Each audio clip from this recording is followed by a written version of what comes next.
Char Nolan, one of the chef instructors here at Rouxbe, and thank you so much for tuning in on what has turned out to be a beautiful day in Philadelphia.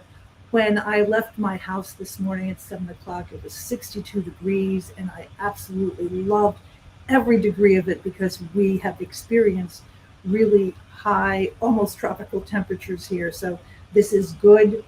Thank you so much for tuning in today. I know everyone is busy. Some people might be on vacation, wherever you are tuning in. Again, thank you so much. We've got some great questions, and I always appreciate the depth of the questions because they are things that almost happen every day when I am reviewing assignments, and I keep a little list of things to talk about at my next live event. But guess what? You must all be clairvoyant because all of the questions are things that I wanted to discuss anyway. So we're going to start right off the top and answer Alice's question about a cashew creamer for her coffee.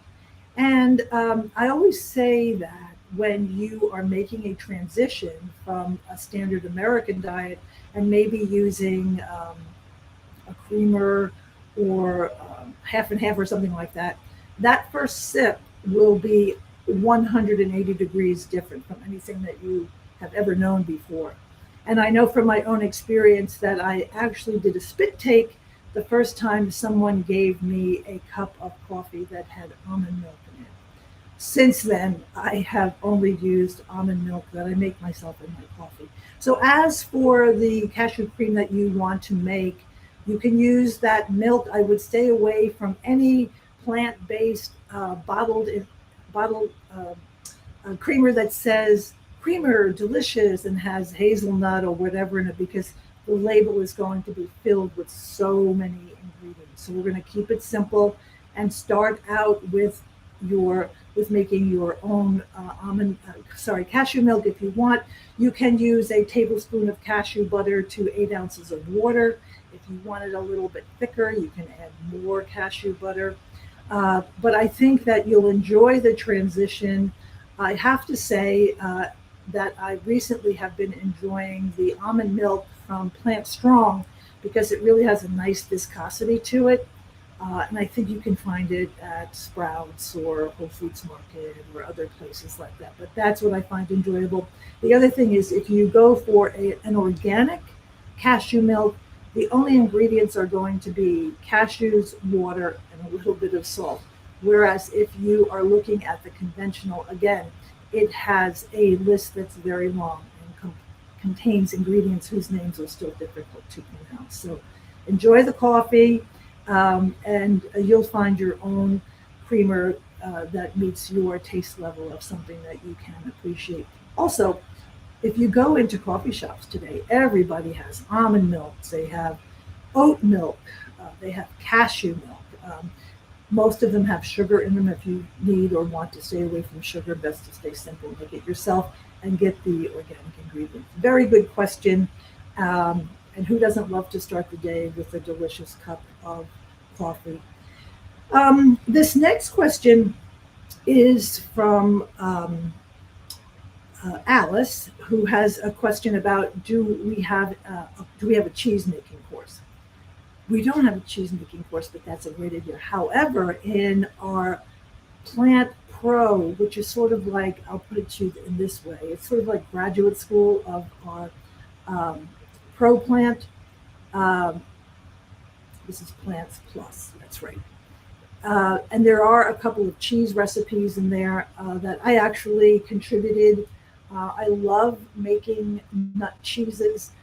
There is an article that you can read that's based on the book, This Cheese is Nuts, and has some wonderful recipes in the book itself. If you read the article, you'll see some blue cheeses, some brie cheese, and some cashew cheddar cheeses that I have made. The only two things that you really need in your kitchen are some raw cashews, and you don't want to have them roasted or baked or anything like that. You just want raw cashews. And then the other primary ingredient in any cheese, vegan cheese that you're going to make, is going to be agar powder. Where do I find this? You can get this at a grocery store like Mom's Organic Market, Sprouts, Whole Foods Market, if I didn't already say that. And you can also get it at a vitamin shop. They sell it there as well, and it keeps for a long, long time. And if by any chance you happen to be allergic to nuts and you still want to make cheese, I like using garbanzo beans instead, cooked garbanzo beans instead of using the cashews. They make a beautiful cheese. The cheese itself for this recipe comes out like a hard cream cheese, but they're fun to make. They're easy to make. They take minutes to make. You'll need a stove and a wooden spoon. Always use a wooden spoon whenever you are making any kind of plant-based cheese. So that is a very good question. I would suggest you read the article. And, our Plants Plus program is really a lot of fun, and it has some really good recipes. And I love when I see the final photo that is usually a plant-based charcuterie board with a beautiful homemade wedge or circle of a plant-based cheddar. They're also very economical to make as well. So I think that's another important factor when we look at recipes of things that we want to make that are plant-based. So enjoy reading the article and have fun making cheese. And who knows, maybe I'll see you on the boards in our Plants Plus program. Very good question. This is from Svetlana. Hello, Svetlana. It's nice to see you here today. So Svetlana wants to know what is a good fat a good fat substitute to add to tortillas. So a couple of things. You really don't need fat if you are making tortillas. As part of your liquid component to whatever the directions on the masa seca bag might say, if it says to add a cup of water, what I do is add 3/4 of a cup of water and 1/4 cup of aquafaba, because I find that it gives a little bit more body and a little bit more taste, but you do not need to add oil to make corn or flour tortillas. And not too long ago, I sent Chef Eric a picture because I made some sweet potato tortillas that were absolutely delicious, and all they were was masa and the sweet potato. And it made a beautiful, beautiful dough. It was easy to knead. It was easy to cut into quarters and then make into tortillas. And I don't even use a tortilla press. I just put the masa between two pieces of, and here's the point, 2 pieces of parchment paper, because parchment paper doesn't stick. So that would be the trick in terms of making an oil-free tortilla. So great question. Hope that you make something delicious with it. It's Taco Tuesday, so you picked a great day to ask that question. Thank you so much.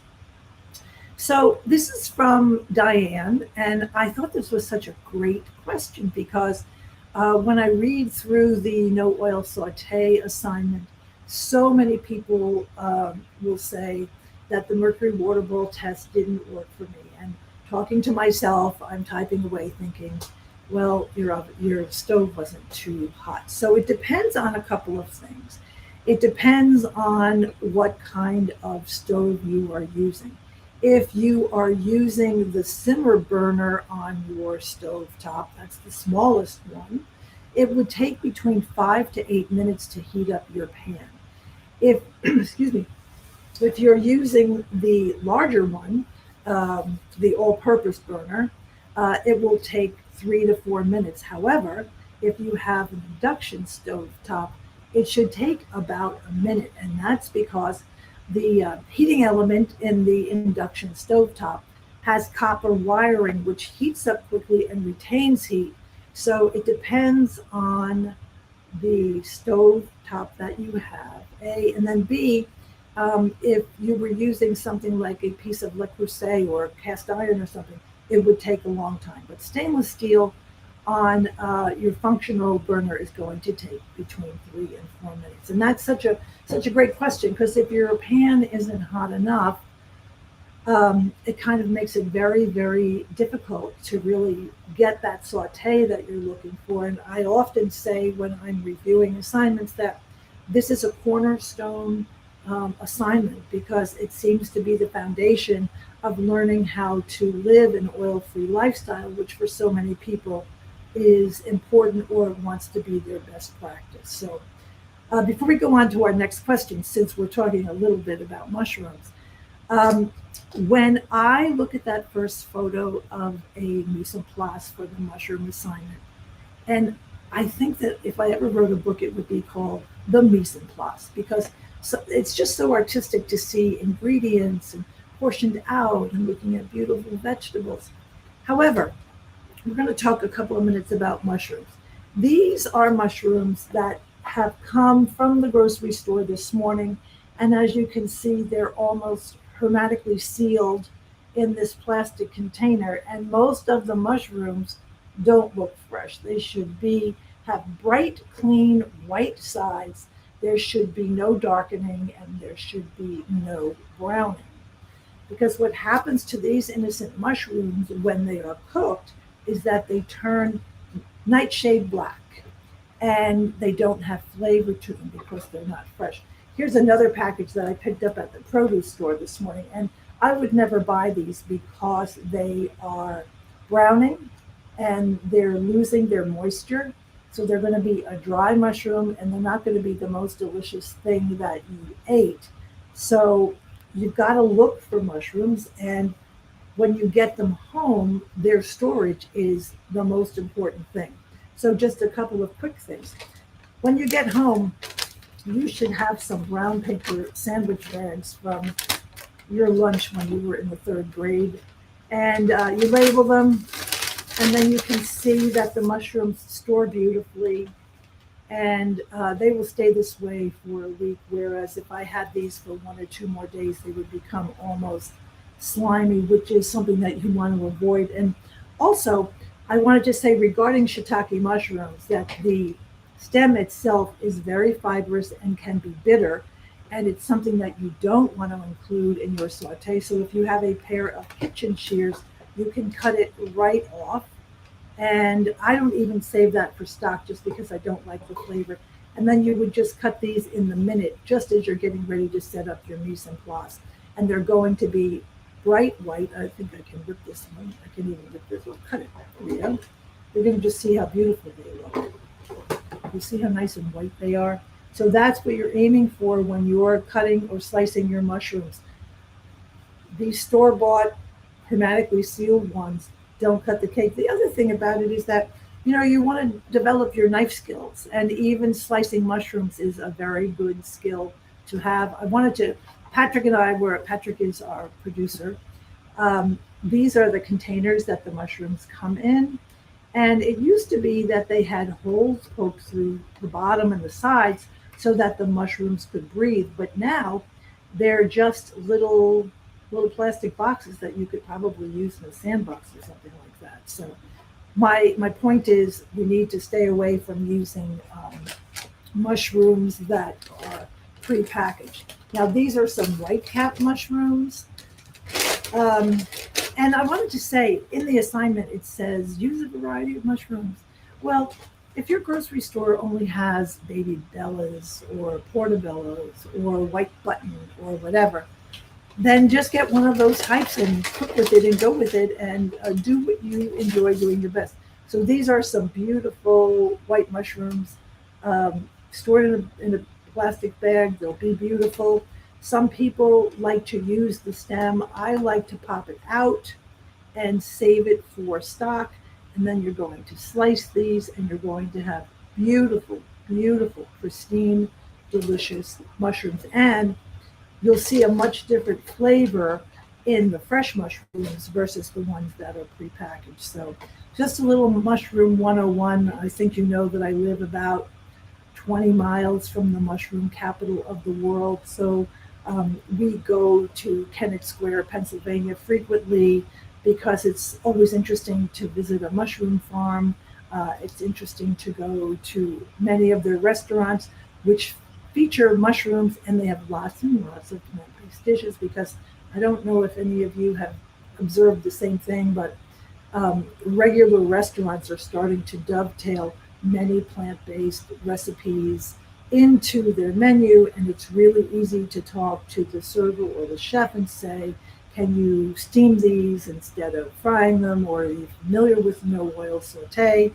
And I kind of think that we're all making great progress in the world of, of being plant-based and so forth and so on. So that is that.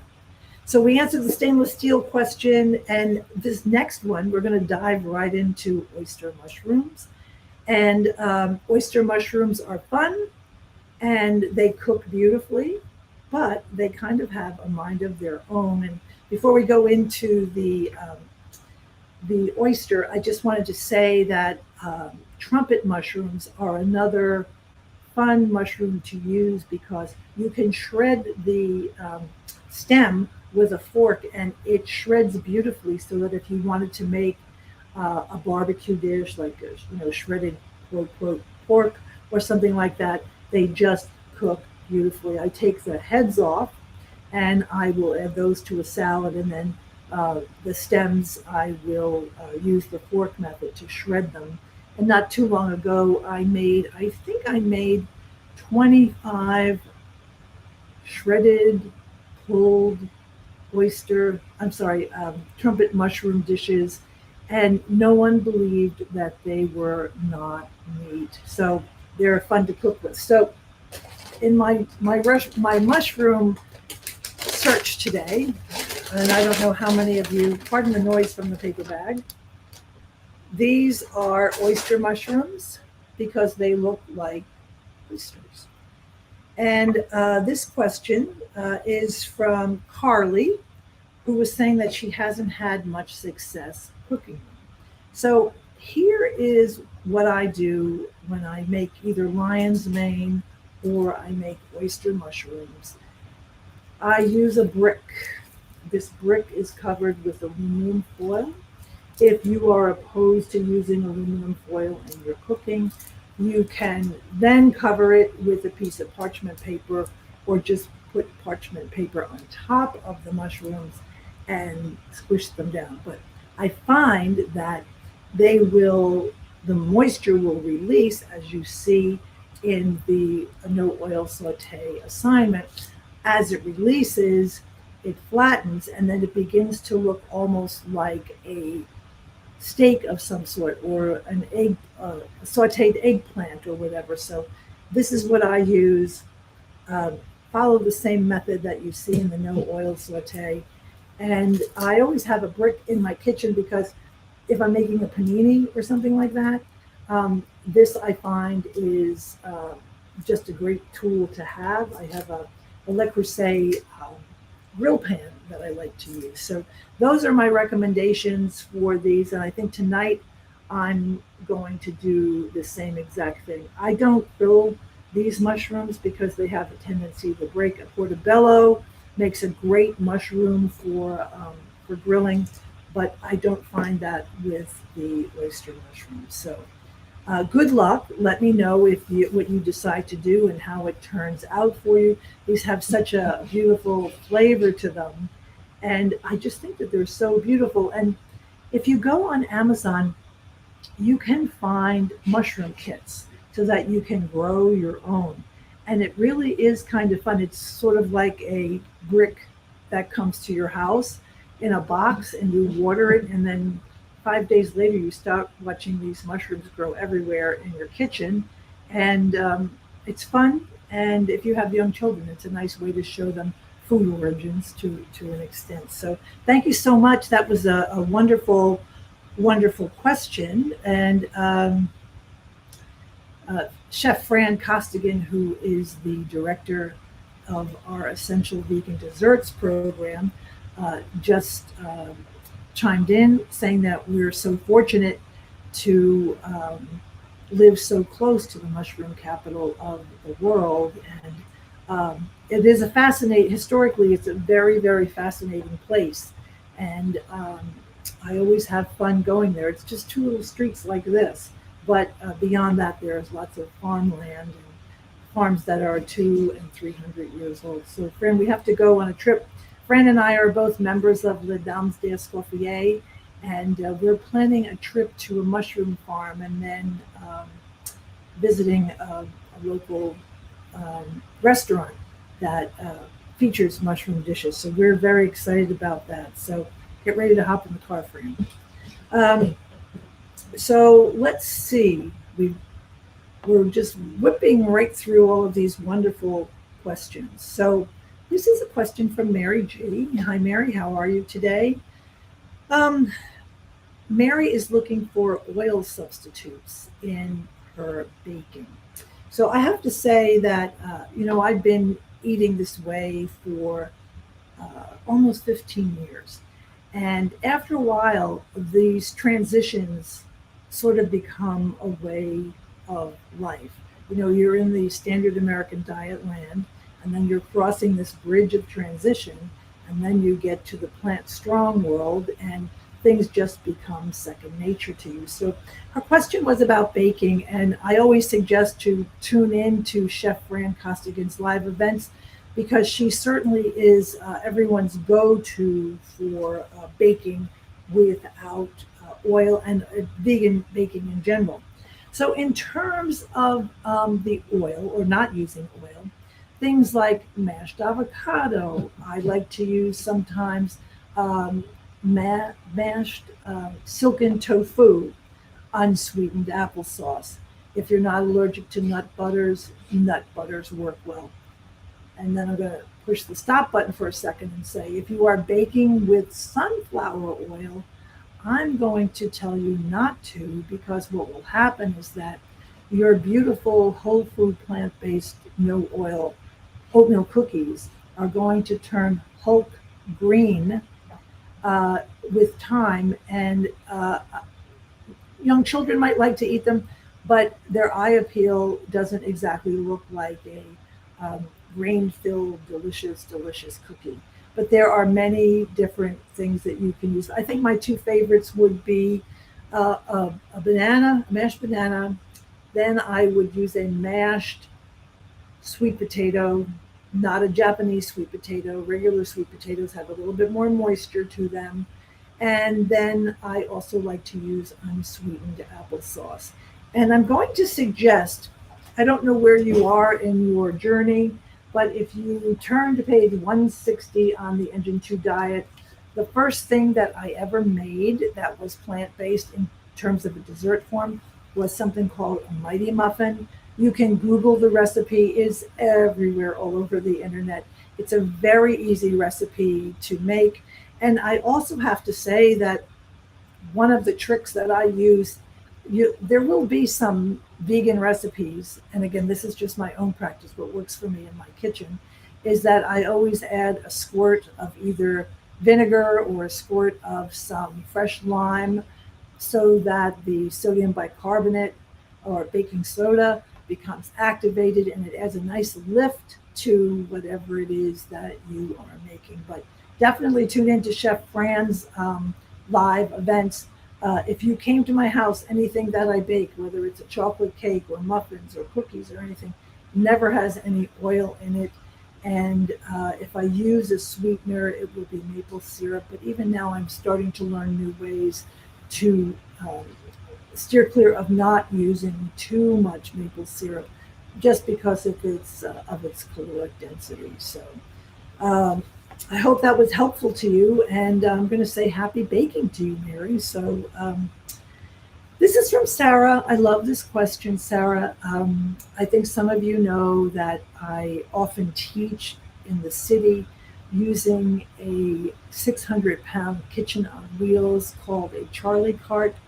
It's called a Charlie cart because it is reminiscent of the chuck wagon that they used to have back in the pioneer days when people were traveling cross country to find America and gold. And its founder thought that the Charlie cart was a nice way to sort of pay homage to cooking on the road, cooking on the run. So I often work with children, and I'll give you my 3 best tips. The first one is it's really important to see what they like to eat. So a quick inventory, if you get to see or talk to them or email them before your class begins. The second one is I like to work in small groups of 4. So if you have, let's say, 12 people, you would have 3 groups of 4. Everyone has a task to do. Somebody might be chopping fruit, somebody might be mixing something. I would give each group a different recipe so that you might have, let's start out very basically with something like a fruit salad, maybe some kind of baked good, and maybe a vegetable salad on a stick. Kids like gimmicks. I can remember this. We made chocolate mighty muffins, and the next part of after making them was the one table made tons of fresh fruit, and then they made skewers and put the cupcake on the skewer, and then they topped it off with a a vegan mushroom. So not mushroom, marshmallow. Sorry, that would be kind of horrible. And they took such pride in what they did. And the other thing is, children will always eat what they do. But little workstations, a cutting board, whether you use knives or hand cutters or whatever.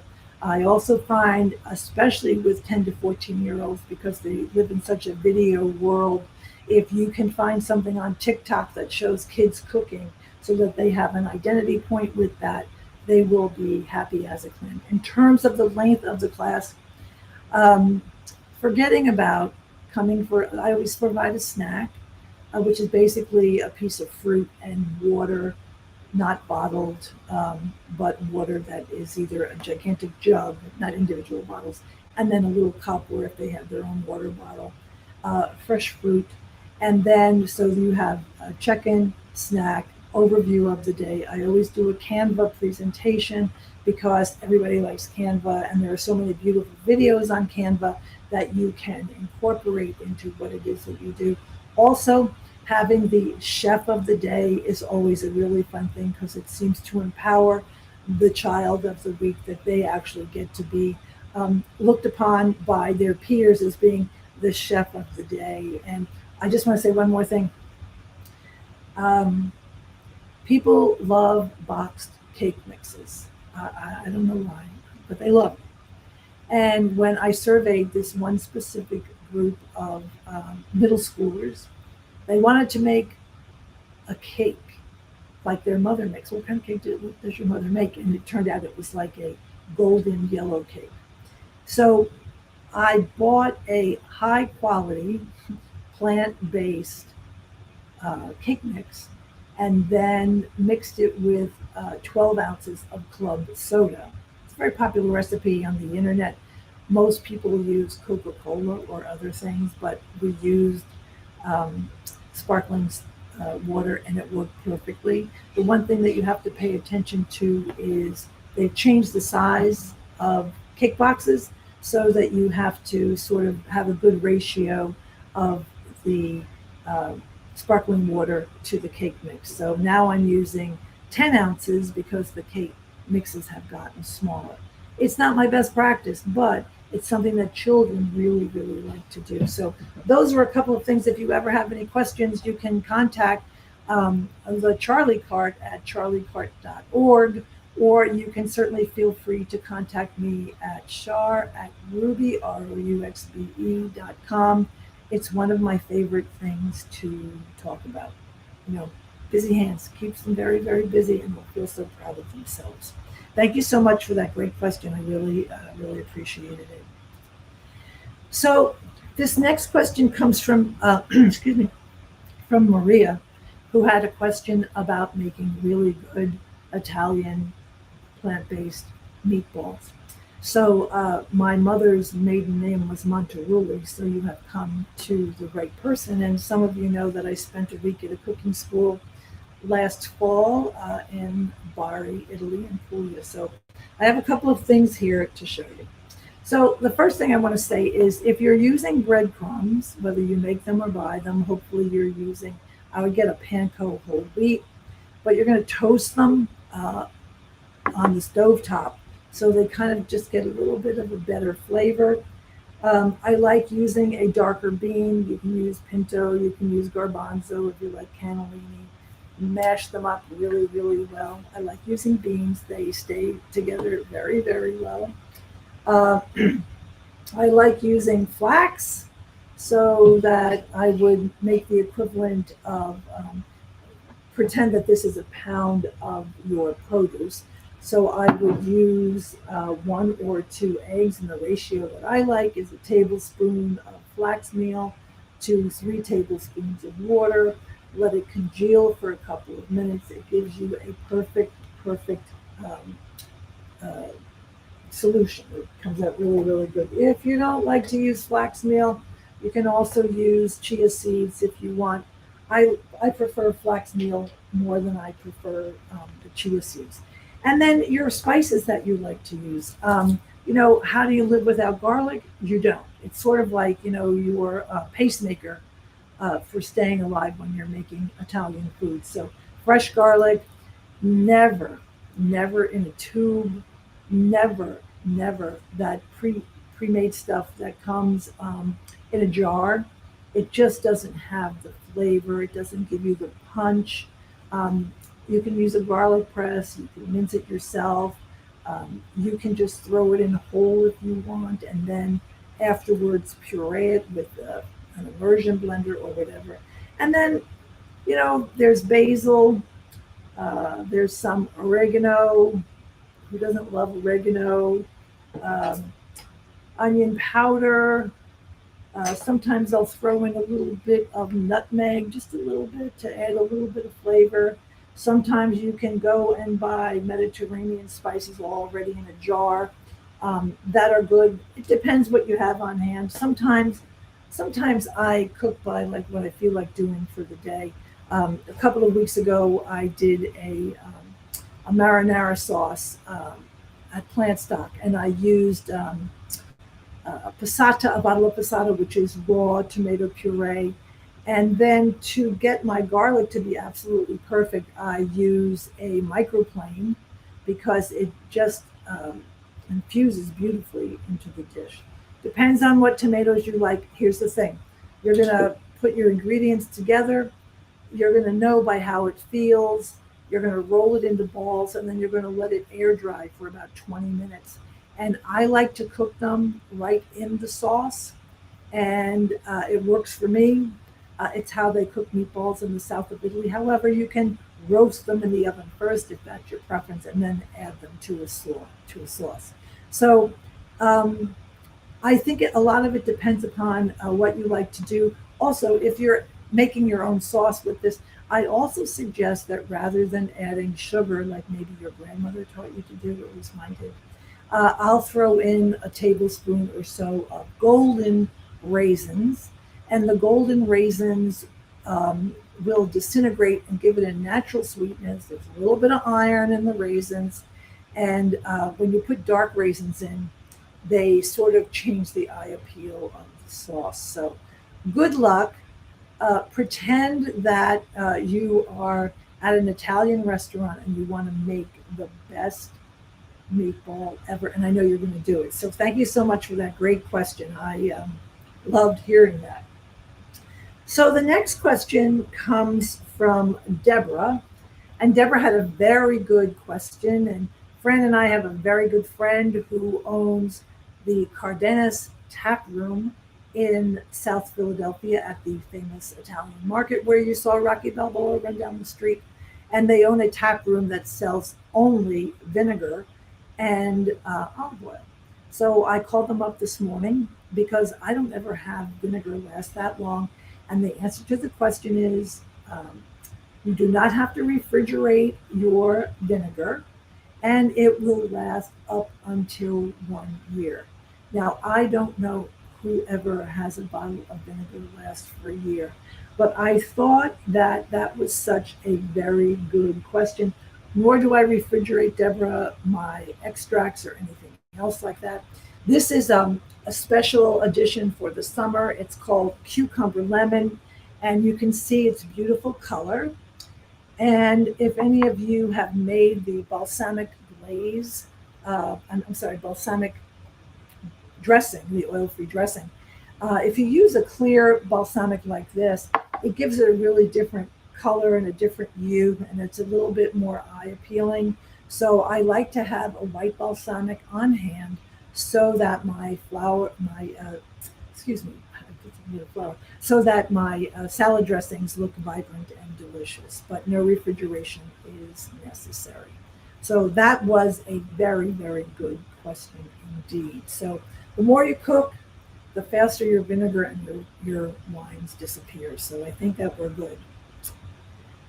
And these are such great questions today, by the way. And I'm not kidding you. These were like in my notebook that I keep when I do your assignments. So the next question is about herbs like cilantro, fresh parsley, dill.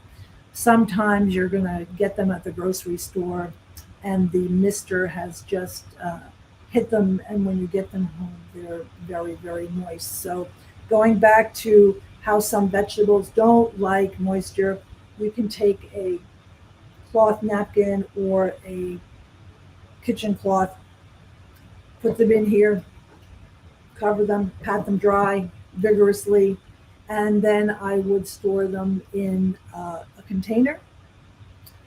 I wouldn't use plastic because for some reason I have found that putting my cilantro in a plastic bag seems to make a slime carnival. So I would either use a glass container or even one of those paper bags that we used before. But wash them, dry them, yes.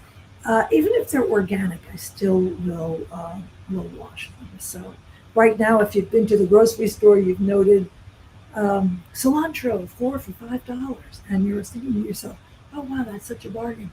But it isn't a bargain if you're not going to use it. I've been making a lot of tomatillo sauce this season, and I've been going through a lot of cilantro, so that works for me. But sometimes in my own refrigerator, I have found cilantro that looks like it came from who knows where, who knows when.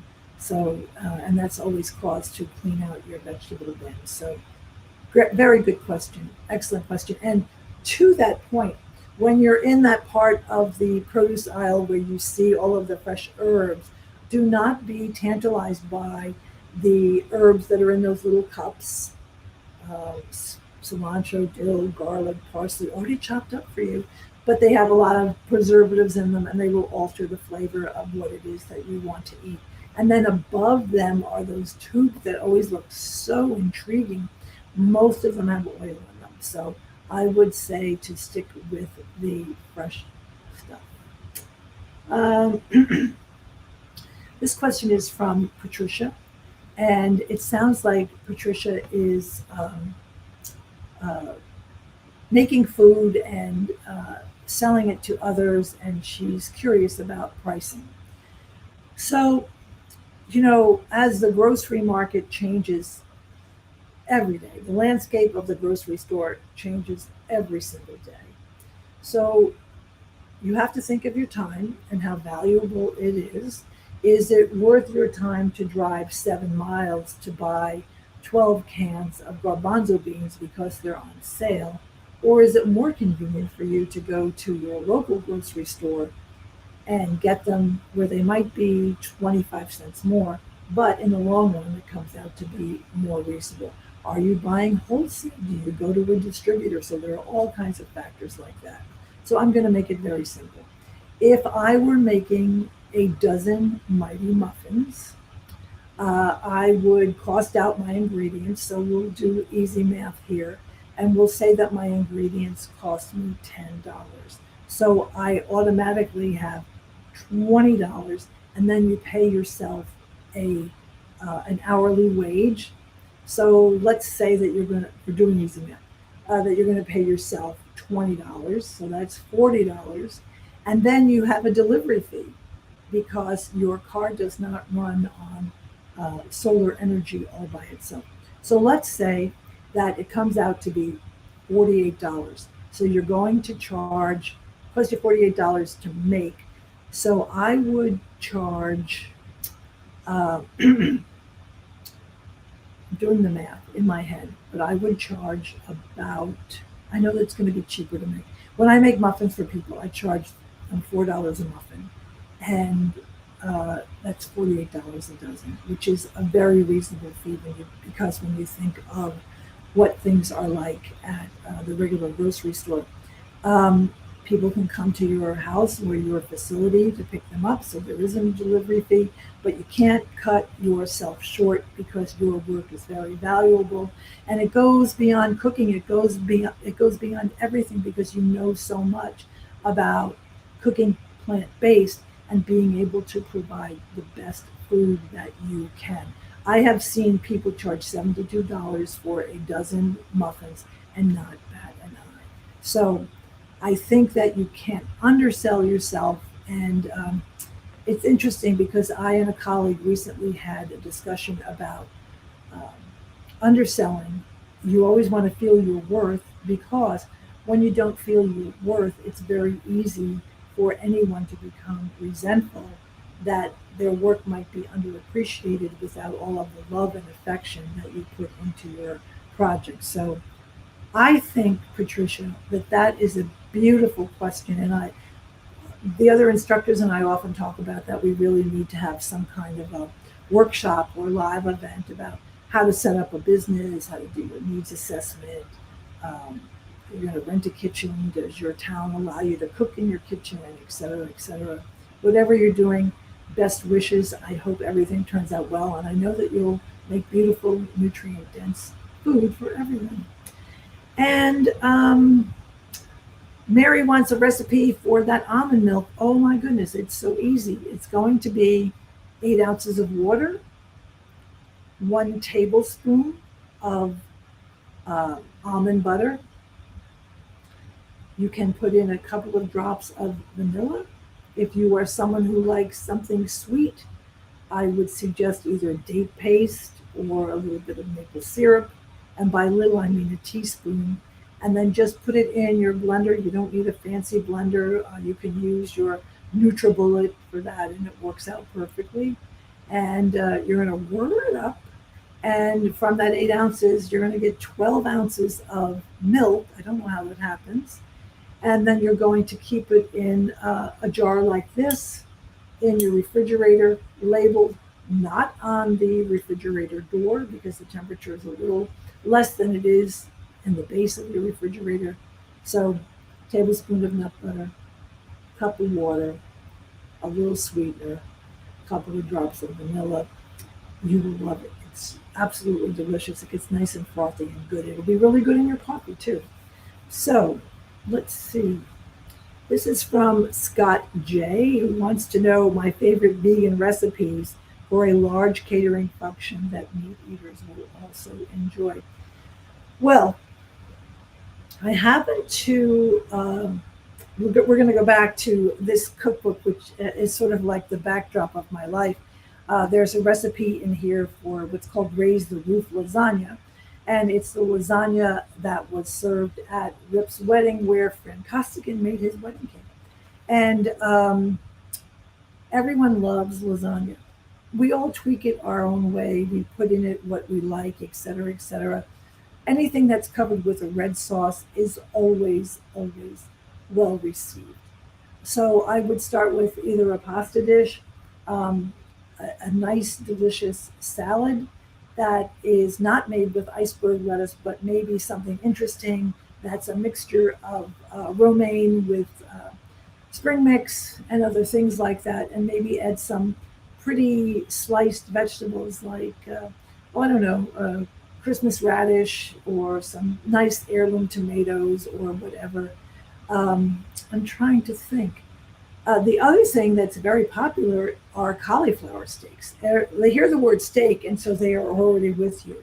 They've just heard the word steak. But cauliflower steaks are fun to make. There are many different ways to make them. I might be a little partial to the Rouxbe recipe because it is so good, and it has a number of different sauces that you could make with it. My favorite being, yes, the mushroom gravy, which is very fun to make. Or if you were making that lasagna and you were having the the cauliflower stick, you might want to make it in an Italian way, maybe with a pesto or something like that. But I think you have to think of The other thing I wanted to say is desserts. Vegan desserts are always accepted by everyone because, again, everyone loves desserts. So I'm going to go with plant-based lasagna, and you can either use tofu as your filler or Rip uses sweet potatoes. I personally prefer a tofu. The manicotti recipe that we use translates beautifully into making a wonderful, wonderful lasagna. So, um, yeah, good signage as well. And sometimes, Scott, giving something a cute name because people are into names. Fran and I have a friend who has a really good plant-based restaurant here in Philadelphia, and he doesn't call vegan chicken wings. He calls them flappers, and so he's known for his flappers. So you might want to put some thought into names for your dishes, but everyone will love what it is that you make. So good luck to you. I think that's a wonderful, wonderful endeavor. Um, Denise has a question about what kind of knife do I use for slicing mushrooms. I use a small knife called Vitrionics. It's made by the Swiss Army people. It looks like a bread and butter knife. It happens to be the knives that come on the Charlie cart, and they slice beautifully, and they leave a nice clean edge. And I have a set of four of them, and you can look them up. But that's my favorite knife, even though I have really beautiful knives from all over the place, and I have a $200 knife, but I like this little $4 knife the best. So I think we're good. This has been a ton of fun. I was happy that our dear friend Chef Fran Costigan could join us. In closing, just two important things. Please follow us on Instagram, and we are at Ruby Plants. And then we have another site that is more omnivorous, and it focuses on some of our other programs like the Jacques Pepin cooking class, as well as our professional cook program. Don't forget that over at Plants Plus, we feature the Blue Zones program, which is absolutely wonderful and fun and delicious recipes.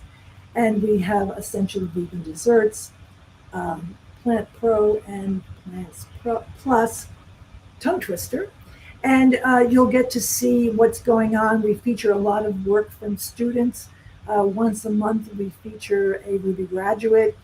This month of September, we're featuring the Snazzy Vegan Life by Sharon Nazarian, who took Fran's dessert class and is just a phenomenal, phenomenal baker. So at Ruby Plants, at Ruby, we let people in once a week to the Facebook group. So if you put a request in last night, you'll hear from us on Sunday night around 9 o'clock. So I think that we're good. I think that we covered everybody's questions. And for those of you who are new to Ruby, enjoy every minute. It goes by very fast. Make sure you network with other students so that you don't feel as though you are alone in your kitchen typing away at 1 o'clock in the morning. With everything said, you've been a great audience. I hope to see you next month. Have a wonderful day. I'm Char Nolan signing off from the city of brotherly love and sisterly affection. See you next time.